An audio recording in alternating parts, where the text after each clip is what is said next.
Se acabaron las vacaciones, aunque algunos las tengan en septiembre. Se acabó el playeo diario. Se acabó el tener el codo pegado a la barra del chiringuito todo el día. Se acabó la feria. ¡Ay, la feria! Esa feria que nunca es del agrado de todos, pero que cada año pierde calidad. Tanto es así que ni siquiera sale en la televisión nacional como la feria de Málaga. Así que promoción, ninguna. Desde luego cada año más voces cuestionan al ayuntamiento por la organización de la feria. Tampoco es nada nuevo. Eso sí, ellos, los del ayuntamiento, alcaldesa y concejales, echan las culpas a los demás por cómo ha ido la feria. ¿Para qué se van a responsabilizar ellos de algo que perjudica la imagen de la ciudad de Almería? Si ellos todo lo hacen muy bien, no hacen más que ponerse medallas. Eso sí, medallas de mentiras.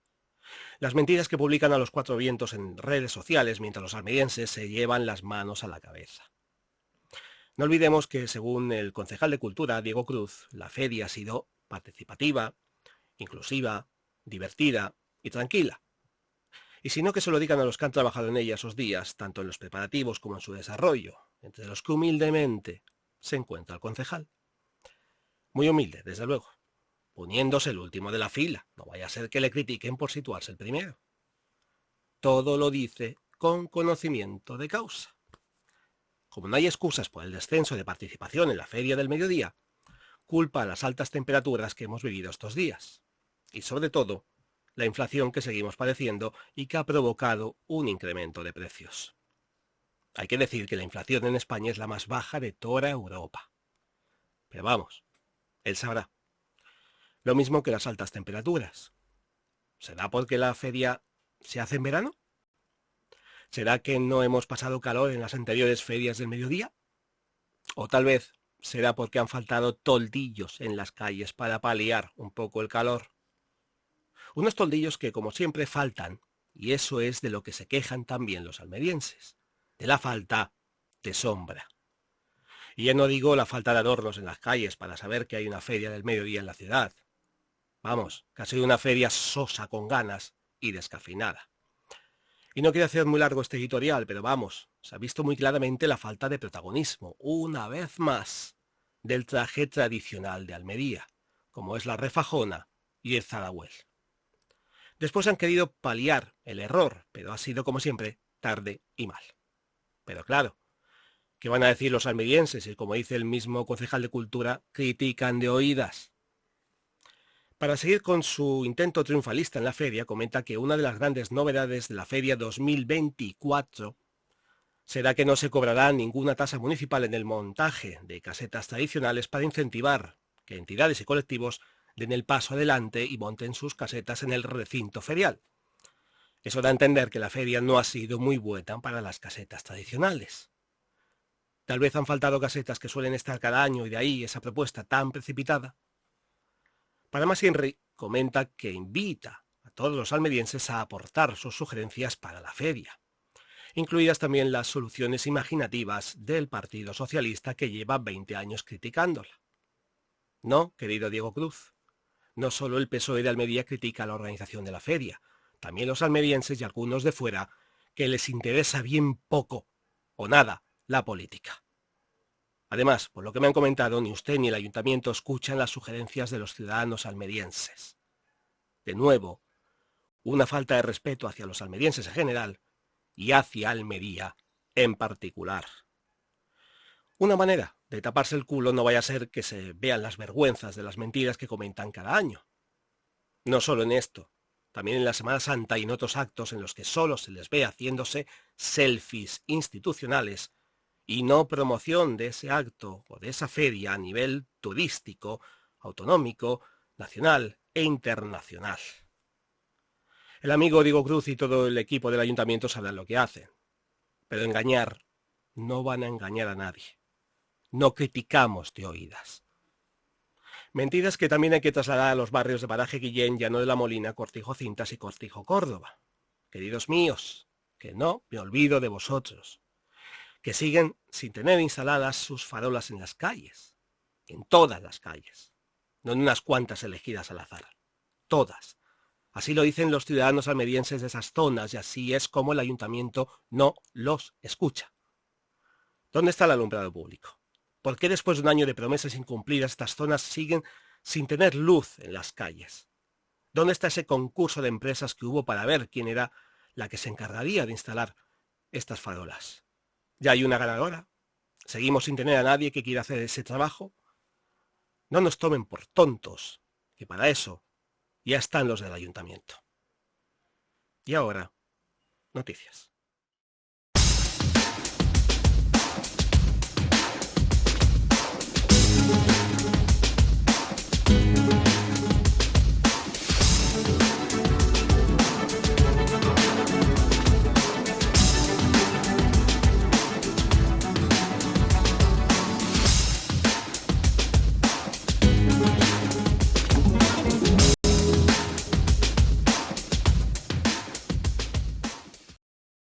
La Casa Consistorial, el corazón administrativo de la capital almeriense, ha vuelto a recibir la visita de los políticos. La consejera de Fomento, Articulación del Territorio y Vivienda, Rocío Díaz, la concejala de Urbanismo, Eloísa Cabrera, la alcaldesa de la ciudad, María del Mar Vázquez, y una comitiva de caras viejas y nuevas han echado un vistazo y han dado su visto bueno a las obras de rehabilitación. Un proyecto que encara la recta final para que el edificio vuelva a estar en funcionamiento. Si todo sale según lo previsto, la reforma del edificio, que ha durado poco más de 2 décadas, finalizará a comienzos del mes de noviembre. Eso sí, la Plaza Vieja seguirá como está, sin los cambios que el gobierno local tenía previstos después de los varapalos judiciales que han desestimado que el ayuntamiento suprima los ficus de la Plaza Vieja y el traslado del monumento a los Coloraos, más conocido como el Pingurucho, a otro lugar de la capital. Un monumento que recientemente ha conseguido la protección del gobierno central como lugar de memoria. La rehabilitación combina la restauración de elementos históricos como suelos, maderas y esculturas, con toques modernos que realzan la belleza del edificio centenario. La casa consistorial cuenta con una escalera de chapa metálica diseñada como una pieza escultórica, también una amplia terraza con vistas al convento de las Puras y la Alcazaba. Se ha recuperado la antigua y principal escalinata de mármol y en el antiguo salón de plenos se ha respetado su altura original, y en el que se espera que pronto acaben con el revestimiento de madera de las paredes, colocación de puertas y su característica lámpara de grandes dimensiones y apliques. La casa consistorial pronto estará lista para volver a ser un símbolo del esplendor arquitectónico de Almería y un testimonio del valor que tiene el patrimonio histórico y cultural almeriense. Los extranjeros prefieren la provincia de Almería para alquilar una vivienda. El informe reciente publicado por el portal especializado Idealista ha dado a conocer el ranking de las 10 provincias que más prefieren los foráneos para comenzar una nueva vida. Las provincias de Baleares, Alicante, Málaga y Santa Cruz de Tenerife lideran esta lista de lugares deseados para vivir, en el que, de manera silenciosa, pero con paso firme, se cuela la provincia de Almería.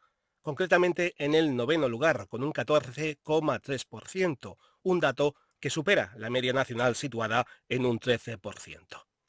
En otra lista elaborada con los municipios españoles más buscados por los extranjeros, nos encontramos en primer lugar la localidad de Benitatxell, en Alicante.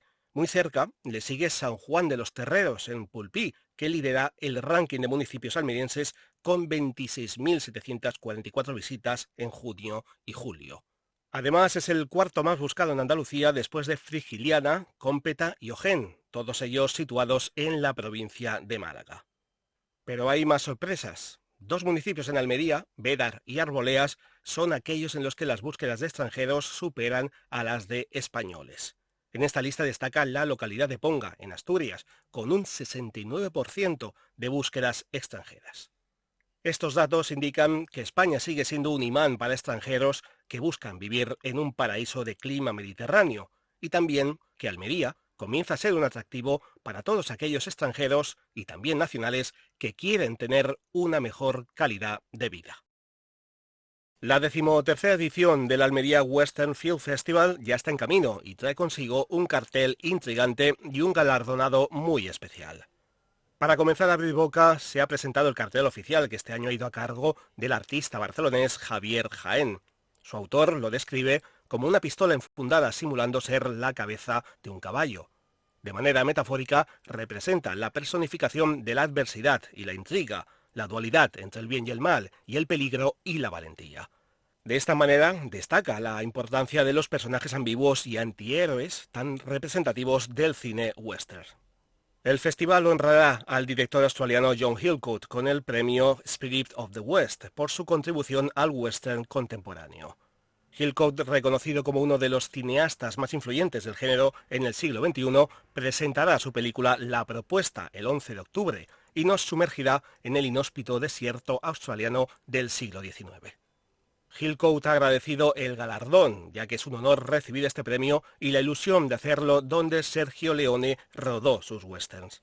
La ceremonia de entrega está prevista para el jueves 12 de octubre. El Festival del Cine Western tendrá lugar del 11 al 14 de octubre de 2023 en la localidad de Tabernas, como no puede ser de otra manera, y los poblados del oeste, Oasis Mini Hollywood, Fort Bravo, Texas Hollywood y Western Leone. Una vez más, el festival estará patrocinado por la Consejería de Turismo, Cultura y Deporte de la Junta de Andalucía. En esta edición, los patrocinadores destacados son Senator Hotels and Resorts, Centro Comercial Torre Cárdenas, Cajamar, Construcciones Contreras y Belsam, y los medios de comunicación de Radio Televisión Española y Canal Sur Radio y Televisión. El mar se está comiendo de manera literal la icónica playa naturista de Vera. La erosión costera ha dejado esta idílica zona en estado crítico, con el agua amenazando las edificaciones cercanas al litoral, sobre todo durante los acontecimientos meteorológicos extremos como la reciente Dana. El alcalde de la localidad, Alfonso García, ha tomado cartas en el asunto y ha solicitado una reunión urgente de alto nivel con el Ministerio para la Transición Ecológica y el Reto Demográfico de España. Su objetivo es claro: la construcción de espigones que pongan fin de manera definitiva a este problema de erosión que puede hacer desaparecer por completo la costa naturista. Durante una entrevista en la cadena SER Levante, el alcalde veratense ha comentado la necesidad de soluciones inmediatas mientras no se construye el espigón, subrayando que no se puede esperar a reposiciones anuales de arena que siempre llegan tarde y son insuficientes. Los vecinos de la zona han mostrado su desesperación ante esta situación crítica, sabiendo que esta actuación no es competencia del Ayuntamiento de Vera. A pesar de ello, han pedido a la Administración municipal que no se duerma en los laureles, que insista y que muestre más apoyo a esta problemática de una de las zonas más bonitas y únicas del Levante. En España solo existen 6 pueblos naturistas, siendo Vera uno de los lugares más populares en toda Europa para esta práctica. El Ayuntamiento de Ejido ha presentado 2 proyectos municipales para este nuevo curso escolar: Avanzando en Conciliación y Corresponsabilidad en Positivo. El objetivo de estas 2 nuevas iniciativas es la de mejorar y apoyar en la conciliación familiar, social y laboral de las familias vulnerables ejidenses. La exposición de ambos proyectos ha ido a cargo de la concejal de Servicios Sociales en el Ayuntamiento de Ejido, Delia Mira, y la concejal de Discapacidad, María del Mar Martínez. Avanzando en Conciliación se presenta como un servicio esencial para familias vulnerables con niños menores de 16 años o hasta 23 años en el caso de niños con discapacidad, que carecen de alternativas de conciliación inmediatas. Este servicio proporciona recursos para cuidar de los niños durante los momentos en los que es difícil conciliar horarios laborales y escolares, permitiendo que los padres realicen actividades personales o profesionales. Corresponsabilidad en Positivo busca fomentar la igualdad de género a través del reparto equitativo de las responsabilidades familiares. Este proyecto ofrecerá formación y talleres dirigidos a los hombres, promoviendo la igualdad en el hogar y sensibilizando sobre las desigualdades en las tareas domésticas y de crianza.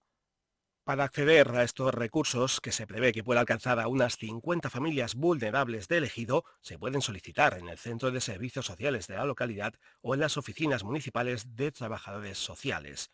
En ambos casos se debe solicitar cita previa a través del teléfono 950 48 40 64. También se ha proporcionado una guía que podréis encontrar en la web de Servicios Sociales del Ayuntamiento de Ejido. El enlace a esta guía lo encontraréis en la descripción. El Almería no va a bajar. Este es el mensaje claro y contundente que ha grabado a fuego el CEO de la Unión Deportiva Almería, Mohamed El Assi, en los 38 minutos que ha durado su comparecencia de prensa en el Powerhouse Stadium. Además de este gran titular, El Assi ha soltado otros cuantos más que tienen que ver tanto con la plantilla del primer equipo como con el propio estadio de fútbol almeriense. El director general y director deportivo de la Almería ha pedido confianza a su afición con el equipo de esta nueva temporada 2023-2024. También ha pedido tiempo con el entrenador Vicente Moreno para que pueda estructurar una plantilla que considera corta, pero muy capacitada para mantener la categoría. Otra cosa es que no haya gustado mucho el haber comentado "no ficharemos otro jugador". Aún así, Mohamed El Assi ha sacado pecho al dejar constancia de la gran inversión de 140 millones de euros con Turki Al-Sheikh, presidente y actual propietario de la entidad deportiva almeriense, que ha aportado desde que se hizo cargo de la Almería. Otra de las noticias que ha dejado buen sabor de boca por parte de Mohamed El Assi ha sido la de que abonados y aficionados en general no van a tener que desplazarse hasta 200 kilómetros para poder ver a su equipo, mientras comienzan las obras de ampliación del estadio y de la ciudad deportiva. Al contrario, estas obras las van a vivir en primera persona. El consejero delegado de la Almería lleva meses tramitando con los contratistas de la obra para activar un plan que permita al club realizar la gran obra de la historia de la Unión Deportiva Almería sin salir de casa. Toda la operación se ha puesto en marcha y no se descarta comenzar el proyecto con esta liga en juego. El objetivo final es que las obras finalicen al final de la presente liga o en el inicio de la temporada 2024-2025. Todos los detalles están cuidadosamente organizados y los plazos están establecidos. Para finalizar esta nueva edición de estos Almería Sacios se presentan algunas noticias breves que podrían ser de vuestro interés. La famosa cadena de comida rápida McDonald's ha solicitado la calificación ambiental y la licencia de apertura para su tercer local en Almería junto a IKEA, 12 años después del cierre del restaurante que estaba situado en el paseo de la capital. Este proyecto, que incluirá música hasta 85 decibelios ponderados y servicio de comida y bebida las 24 horas, está en proceso de aprobación por parte del ayuntamiento. Este nuevo movimiento de la empresa estadounidense sigue a la apertura de una gasolinera low cost en la misma área. McDonald's planea abrir al menos 35 nuevos locales este año en España, continuando con su campaña de expansión de la marca y generación de empleo por todo el país. El pabellón Moisés Ruiz ha sido testigo de la presentación del torneo Costa de Almería, que ha convertido Mojácar en la capital del vóley playa provincial durante el 9 y 10 de septiembre. En un evento que ha contado con la presencia del vicepresidente y diputado de Deportes, Vida Saludable y Juventud, José Antonio García, el alcalde de Mojácar, Francisco García, el presidente del Club Vóley Playa, Antonio Jesús González, y el gerente de Automotor Costa SL, Alexandre Batista, se ha dado el cierre al circuito provincial, que ha tenido como escenarios deportivos las playas de San José y San Juan de los Terreros. El Club Vóley Playa busca promover este deporte, vincularlo a la marca Almería y crear una alternativa de ocio en la playa de Mojácar. Seguimos en Mojácar porque la Guardia Civil de la Comandancia de Almería ha localizado un atún rojo de 2 metros de envergadura y 150 kilos varado en la playa de Bordonales. En la operación se ha involucrado a la patrulla de Fiscal y Fronteras de la Guardia Civil, que, preocupados por la seguridad del animal, contactaron con el Centro de Colecciones Científicas de la Universidad de Almería. El CECOWAL se hará cargo del atún, tomando muestras y preparándolo para su exhibición en el pabellón de Historia Natural. La Guardia Civil recuerda la necesidad de no manipular a los animales si se hallan varados en la playa y de avisar con urgencia a los teléfonos de emergencia 112 o al 062 para que el personal cualificado se haga cargo del animal para su traslado y recuperación. Aborn, aclamada como el mejor ABBA después de ABBA por medios internacionales, llega a Almería el próximo 23 de diciembre a las 20:30 horas en el Auditorio Maestro Padilla. Esta banda eslovaca ha cautivado a audiencias globales durante más de 2 décadas, con más de 3.000 conciertos en 50 países. Generation ABBA, como se titula el espectáculo, ofrece una experiencia inmersiva con voces impecables, autenticidad estilística y una asombrosa escenografía. En el show, Erika y Elena se reparten los papeles de las chicas, las voces principales en ABBA, Frida y Agneta. Tonal, pianista y voces, hace el papel de Benny, y Víctor, guitarra y voces, recuerda en los conciertos a Björk. Las entradas ya están disponibles en el Teatro Apolo y en la web de Almería Cultura Entradas a 24 y 28 euros. El enlace para comprar las entradas lo encontraréis en la descripción. No te pierdas este tributo a una de las bandas más icónicas de todos los tiempos. Hasta aquí algunas de las noticias de esta semana. Si os ha gustado este nuevo episodio, solo tenéis que dar like al pulgar, suscribiros al canal para que esta comunidad crezca, ya que esto es un gran apoyo, y compartirlo con todos vuestros amigos y conocidos que vivan fuera de Almería y tengan interés por saber de su tierra. Además, si queréis promover algún tema que os interese o denunciar algo que perjudique a los habitantes de la capital o de algún pueblo de la provincia, se hará llegar a quien corresponda esperando su respuesta. Y aunque no contesten, la denuncia se publicará en la siguiente edición. No os olvidéis de opinar sobre las noticias publicadas en este nuevo vídeo. Muy buenas a todos, sacias y sacios, gracias por escucharnos una semana más y hasta una próxima edición de Esto es Almería, Sacio.